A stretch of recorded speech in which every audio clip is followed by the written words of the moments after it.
Getting it real with RealChunWai on the hottest topics, frank, engaging and candid.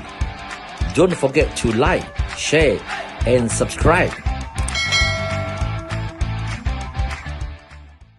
She is a newcomer to Malaysian politics, but she is determined to bring changes with her idealism and determination. Please welcome Dr. Thanussha Xavier, the Vice President of Parti MUDA. Good evening, Malaysia and followers from around the world. Our guest for tonight is Dr. Thanussha Xavier, the Vice President for Parti MUDA. She's a medical doctor who studied at the Latin School of Medicine in Havana, Cuba, and on a scholarship from the Cuban government. She's passionate about primary healthcare, public health, human rights, and women empowerment. Please welcome Dr. Tanusha. Hello, thank you so much for having me. I'm so excited to be here on the scene, on the ground. Dr. Tanusha, I can see in the background is the scene of a ceramah that's ongoing. Thank you for taking time away from your busy campaigning now. Can you just tell us what's happening in Johor? How has the campaigning been for MUDA? It has been amazing. It is definitely a learning experience for us. It is our very first time. It's the first time for most of us in politics. So we are learning as we do it, but it's definitely exciting. We are doing our very best. Okay. Now, before we proceed, I just want to take a step back and ask you, this is for you to share with some of the younger people who are looking up to you and your colleagues in MUDA. How did you get yourself interested in public issues and in particular politics? What were the issues that fired you up and you decided that this is it, I got to go in and play a part in politics? Can you share with us briefly? Yeah, sure. I think my most honest answer would be life itself. Living as a Malaysian in Malaysia, and when you see all the injustices that happen around us growing up, especially with respect to race, religion, and even discrimination against young people as well as a whole. And I think for most of us, the very last straw was Langkah Sheraton move, when the hard work of a lot of people, including young people who put in a lot of effort trying to, make a change in government, and because a handful of selfish individuals decided that, they wanted to make a move for their own political benefit, we all lost. So it was at that point in time that, different youths from different sectors, like in my case, it was the youths from professional background. We had young activists, young entrepreneurs, and so on and so forth, young politicians like YB Syed Sadiq himself. And we got together and we said that, I think it's time that the youth form a movement. At the very beginning, it was not to become political at all. We said, we just need to get together and make the voice of the young people be heard. We are so much more than just the people who, patch out your flags during election and so forth. We have ideas, we have a say. Why can't we represent ourselves? And then when we got together, we said, maybe we will not get much support. Maybe it will take decades for a youth-led political party to have space in the Malaysian political arena. But we said, never mind, let's at least just create a platform. We may only have 20 supporters, but at least there's a platform for people who believe in this possibility of new politics in Malaysia. And to our enormous surprise, within the first month, we hit more than 20,000 supporters. Wow. Yes. studying in Cuba, okay? Yeah. You have all these iconic figures, their pictures and posters of everywhere. Che Guevara, Fidel Castro. Didn't that sort of inspire you to be like these big figures? No, it was never about being a big figure, but what inspired me about them is that they were willing to give up everything, the luxuries and comfort of life for the betterment of the nation. It was not ever about being a big figure at all. It was really the service politics, serving others. And that was what drew the inspiration from them. It was never about being a figure. And of course, we know that Cuba has got very good public health services. And I've been there twice in my life, and I always find the place to be really exciting. It's very vibrant, it's full of life. Of course, but the fact is that you could speak Spanish, or rather you were forced to learn Spanish, right? As part of the course. Yes, that is absolutely right. I studied medicine in Spanish. So Great, yes, great. I had to learn it. Okay, now so Sheraton move was the turning point, the baptism of fire. How did you get to know Syed Siddiq? When I came back to Malaysia, I was very active in politics because that was the time when GE14 was heating up. And let me tell you something. When you're a Malaysian studying abroad, especially in a country like Cuba, where in my medical university, we had students from hundreds of countries studying together. And I, for one, brag about Malaysia a lot. My country is this, even from our food and everything, I brag a lot about Malaysia. And when 1MDB happened, I had nowhere to put my face. Students from, the most remote countries that, I had never heard of because my geography is not strong. But the moment that I say, oh, Malaysia, they'd be like, hey, isn't it your prime minister that is the thief that stole billions? I cannot, oh my goodness, I could not sit with that. And when I came back and this was happening, I threw myself into it. It was the right point in life. And one of the individuals that I was heavily helping for is the current MP of Kuala Selangor, who later went on to become Minister of Health. So it was the natural avenue for me to sort of advocate for my healthcare vision through politics. And of course, when Sheraton happened, like I've already shared, that's when the discussions came about to form a youth-led movement. My friendship with Syed Siddiq was always there because we sort of rode in the same circles. There's not much room for young people in politics at that point in time.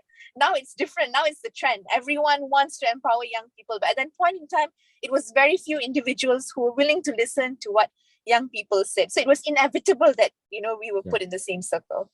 Now, you mentioned that you're in Johor. There are a lot of things that you're learning. When you say, what do you mean by the kind of learning experience you're having in this election campaign?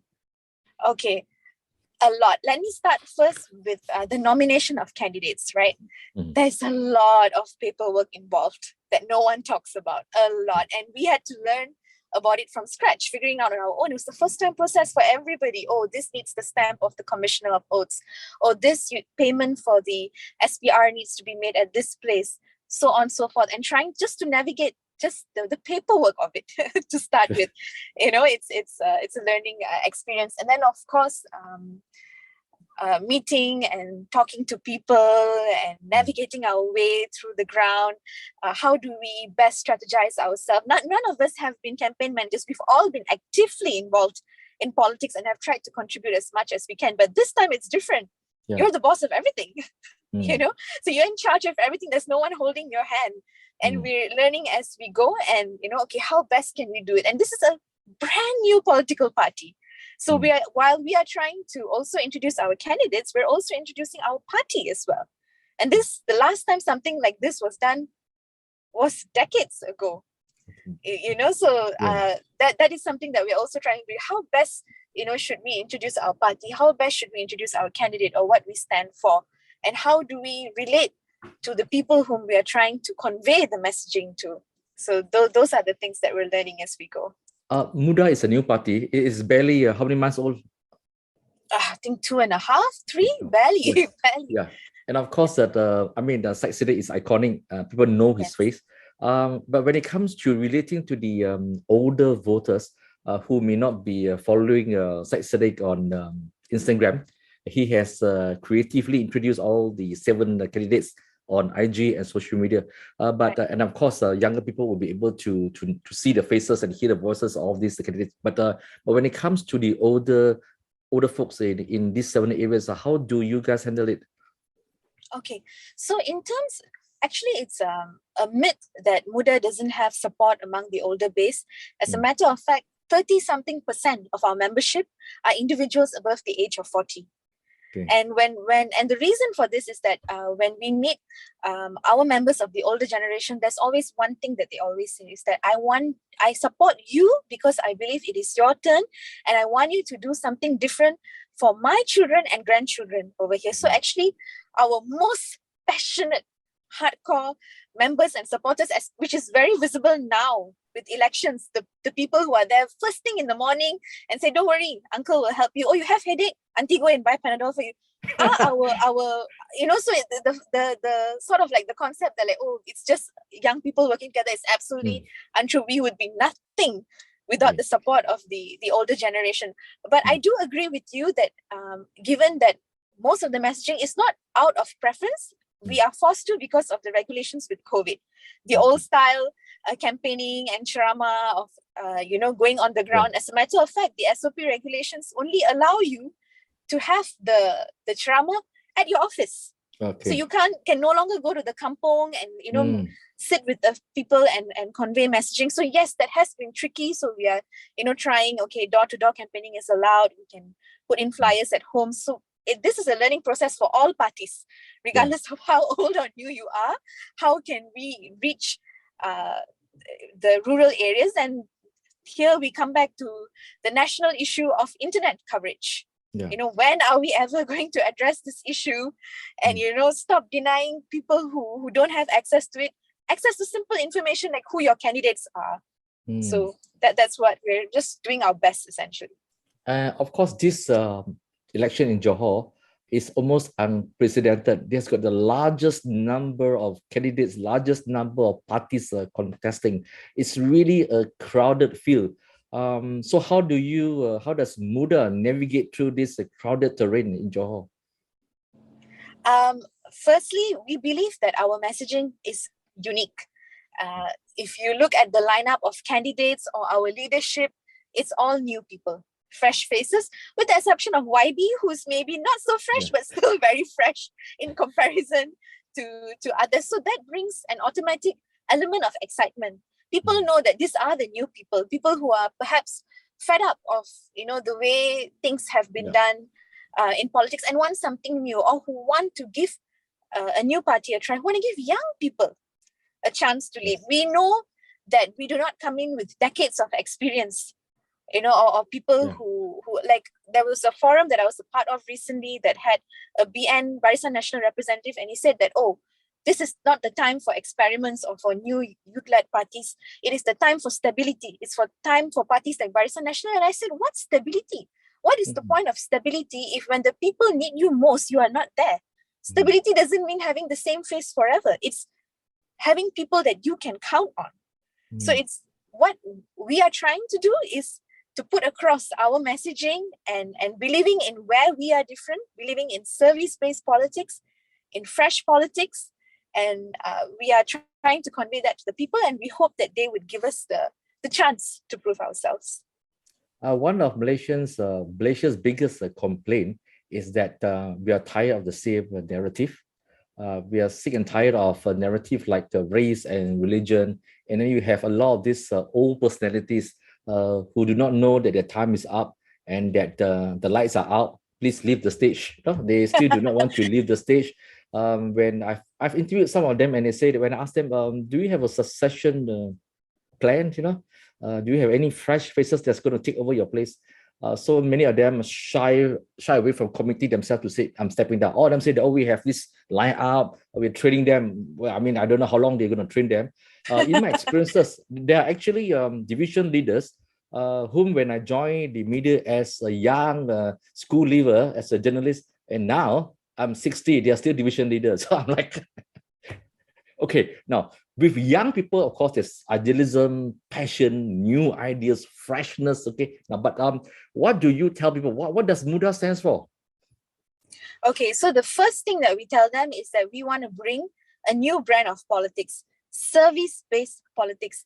I think perhaps like in the decades of Malaysian politics, given that there hasn't been much variety, the messaging has become the same. Has always been about race and religion, but never about the needs of the people. We saw this clearly during the pandemic, and even most recently with the flood and all of that. Like, where was the help? It's very basic. It doesn't matter what party you represent. People need help. You provide it, or you show them how they can get access to it. It is not about, it's not that complicated. It's very simple. You're the representative of the people. Represent them, help them. And somehow that has gotten lost in transition. It somehow has become about, oh no, only this race can be in power, or only this religion can dominate, and so forth. We have somehow lost the meaning of democracy and representation as a whole.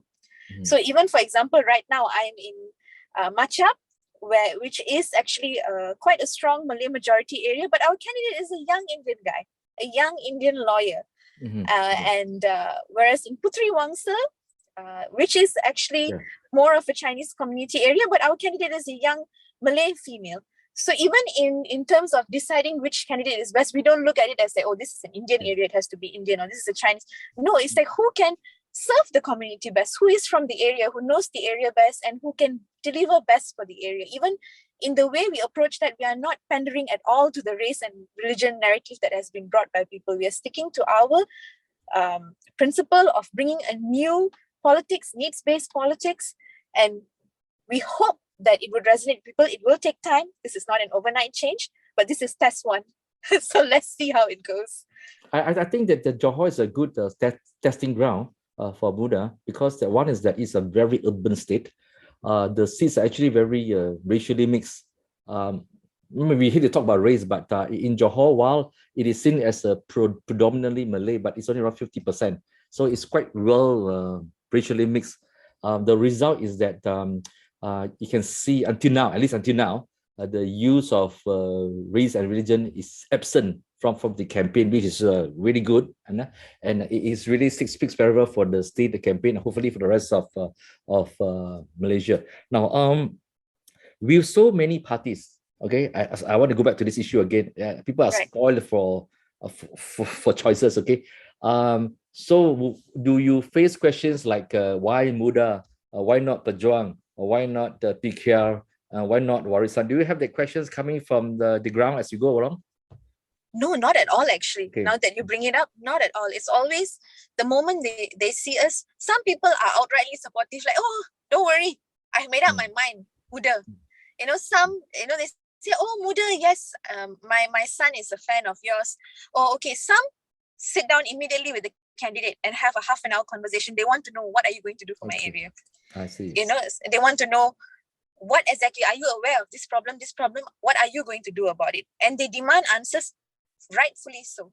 So the reaction is always different, but it has never been about why you and not this party. No, it's always about, what are you going to do? What is your party going to do? What is your stand on this? What is your stand on that? But never in comparison to other parties so far.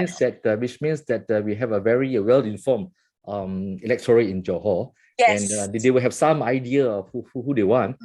Do you think that the choice of candidate, the talent, will be the X factor in this case? Yes, exactly, because of what you have mentioned, because there are so many options, there are so many new parties. We are slowly straying away from party loyalties, which is a very good thing. Because, of course, I'm a leader in Party MUDA. I will always advocate for my party. Sure. But at the end of the day, regardless of where the candidate is from, if the candidate serves the people, that is the best decision. Even if it is a Barisan National candidate, but who is someone who really serves and helps the community, why not vote for them? Why party loyalties? It really has to be about what the candidate can do, what the candidate can deliver. Will they really help the people? Because at the end of the day, that is what that matters. A lot has been said about the large number of young voters, 700,000 undi 18, plus those who are 21 and above and yet to vote, and they'll be doing it for the first time. This huge number of young voters. Most of the parties say they are not sure. We can't really detect what's on their mind. Do you think, given all these expectations, do you think they will actually come out in large numbers, or do you think that they may not be interested at all? They could be disinterested. What have you found in your campaigning so far? It's actually not an either or situation. I actually have found a lot of young people who are very interested, but let's not forget the role that finance plays in all of this. A lot of young people do not live at home. At the very least, maybe they are studying in Johor Bahru, which still requires a bus fare away, or in Kuala Lumpur, and a privileged few all the way in Singapore. And who is going to pay for their commute to come back? It is not necessary that I'm not going to come back to work because I don't care. Sometimes it really is that I really don't have the money for this. You know who is going to, and of course, very interestingly, when we have been on the ground and talking to young people and we get their feedback on what their concerns are about voting, some 18-year-olds have given feedback that they're actually afraid to vote. Oh, Because it is such an unknown process. I see. When you think, so they say, oh, how does this work? How do I choose? What should the criteria be? What happens if I choose this person and not this person? Will I get in trouble? Oh, okay. Yeah, so because it's so unknown, this has never been taught in school, political education. Yeah. We never had the opportunity to elect the class monitor or the head prefect for us to be familiar that you go and you put an X and what does undi rosak mean and all of these things. So it's so unknown. So there is also an element of fear in all of this, which we must look into voter education and political education in schools. So this has been one of the most interesting feedback that we've gotten thus far. There's been surveys carried out by various think tanks in Johor and on these young voters, and they found that on top of the concerns are the job security, cost of living, and that in Johor it's very tough to actually because the purchasing power is affected, the cost of living is very high. Do you find the same sentiments from your engagement and from your own survey, perhaps? Yes, on top of other issues, absolutely. And this is where I think MUDA has an advantage, because the concerns of job security, unemployment, underemployment is not something that we are trying to understand. We are going through it. I'm a medical doctor, but look at this situation that we have with contract doctors and all of these issues, terribly low salary and so forth. This is something that we relate to. Our candidates relate to, our leadership. We know, we are living it. So it's not us trying to understand, how do young people care about this? No, we know, because we are the young people. These are our issues. So in that sense, we do have an advantage because we are going through it. We understand that, I don't have a first home. I can't afford to buy a first home. The price of property is ridiculous. So when we talk to young people, we know exactly what we are all going through, because it's all of our issues. So in that, we have an advantage. But on top of this sort of almost national issues, is quite relevant everywhere. There are a lot of local issues. Like, for example, I have been spending a lot of time in Dun Bukit Permai. Our Pengerusi Muda Johor is the candidate there, Azrul.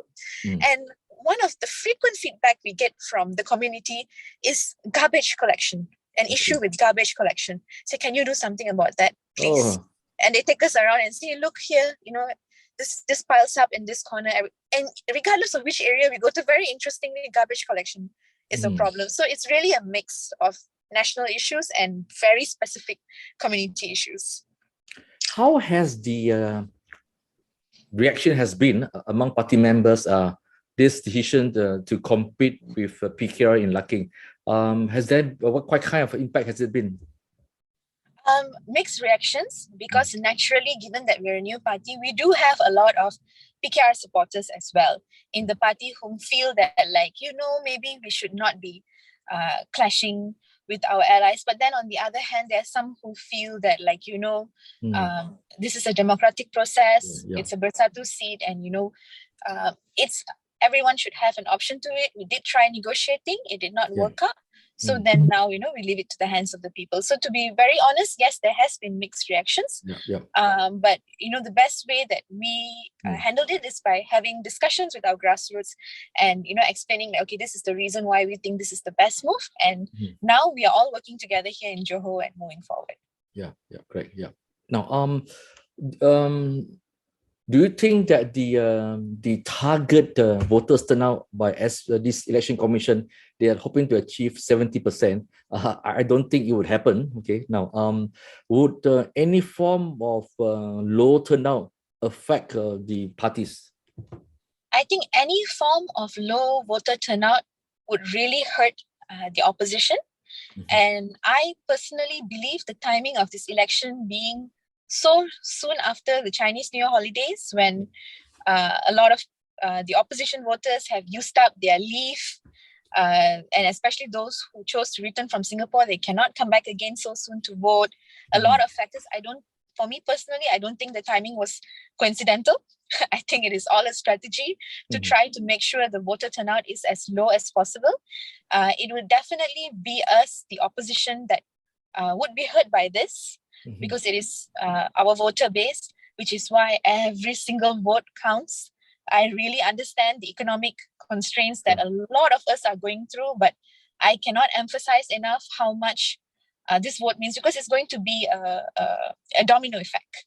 Yeah. You know, if you lose Johor, then and we'll probably be facing a general election soon, and so then the consequences of it. So it is really, really important that as many people return to Johor, and Johorians, despite concerns of COVID and Omicron and all of that, to come out and vote. You're a medical doctor, and you're very involved in public health. And in previous state elections, in Malacca, the fear of COVID-19 was always an issue. So how do you convince voters in Johor to say that, look, yes, we have this problem, but we really need you to come out in full force to vote? How do you tell them? Yeah. So one of the things that we have said is that, look, you have been vaccinated. Have you been boosted? If you have not been boosted, please get your booster shot. And then when you come, the entire election process, just like the campaigning process, is per SOP, with distancing, with the usage of mask and so forth. But above all, what we convey to them is the importance of the elections itself. It is none of this is a coincidence. The government is fully aware, state government and federal government, anyone in power is fully aware that we are facing an Omicron wave, and that this is going to be deterrent to voters coming out to vote, which is precisely why they're doing this now. Because they know who is going to lose and be hurt with the low voter turnout.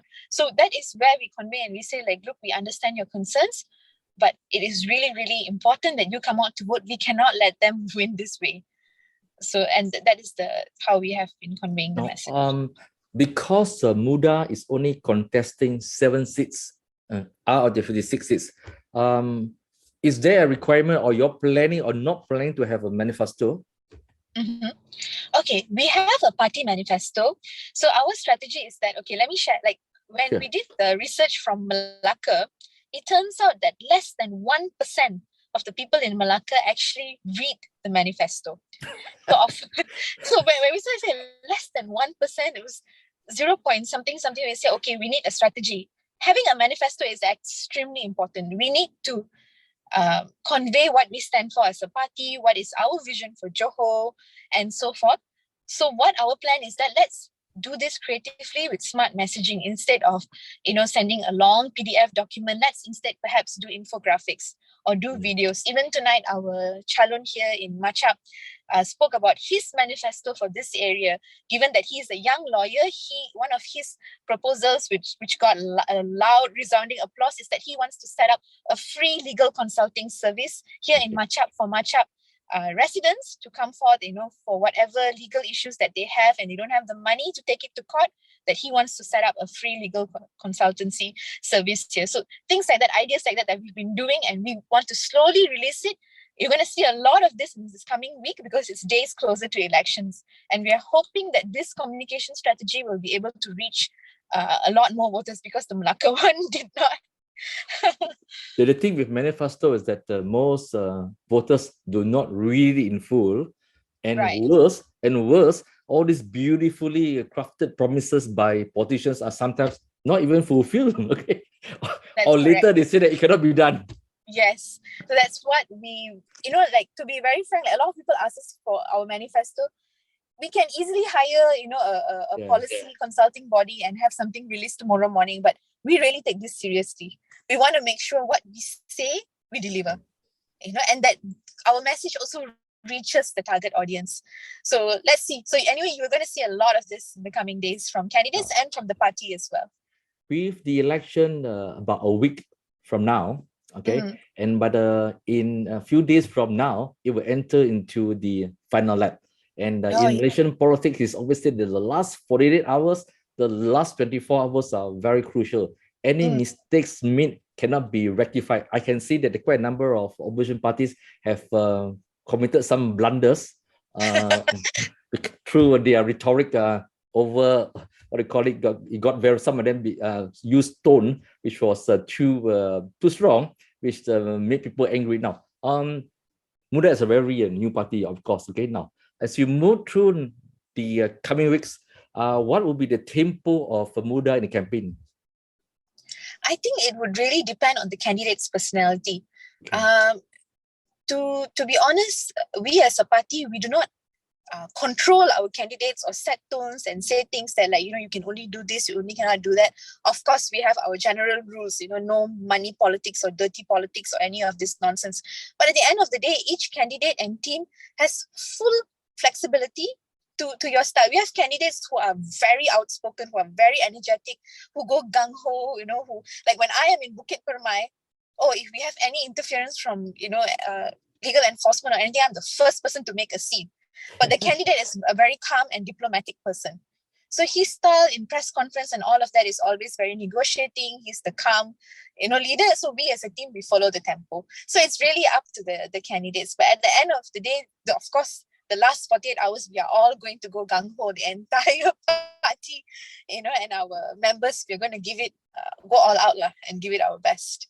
Okay, before I let you go, can I have a final word from you before you run back to your drama? Right. Firstly, thank you so much, Chunwai. I apologize for the horrible lighting. I'm in my car, but I'm glad that my car is good enough to block out the loudspeakers out there. I believe Abang Mat Sabu, he's here to support our candidate. So I believe he's speaking, so you can imagine how loud is it out there. And, he's a very funny speaker. So I think he's quite a hit. So my last message is thank you for putting up with me. Thank you for giving us time to also share about our views and our stand from Parti MUDA. And of course, my last message is an appeal to all Johorians, to please come out and vote. It is really, really important. I know we say this in almost every election, but it really, really is. Your voice and your vote is the only thing that could actually bring change. So please, please, please come out and vote. Thank you, Dr. Thanussha. As a follow-up to what she has said, to all Johorians who are watching this program, please come out to vote. It is your right. It is no point whining away and sending messages on social media, but exercise your right. Put your vote there and decide what you want for Johor. And thank you, Dr. Thanussha, for joining us. To all Malaysians, thank you for joining us. And please follow Dr. Thanussha and myself on social media. Press the button, please. Bye. Good night.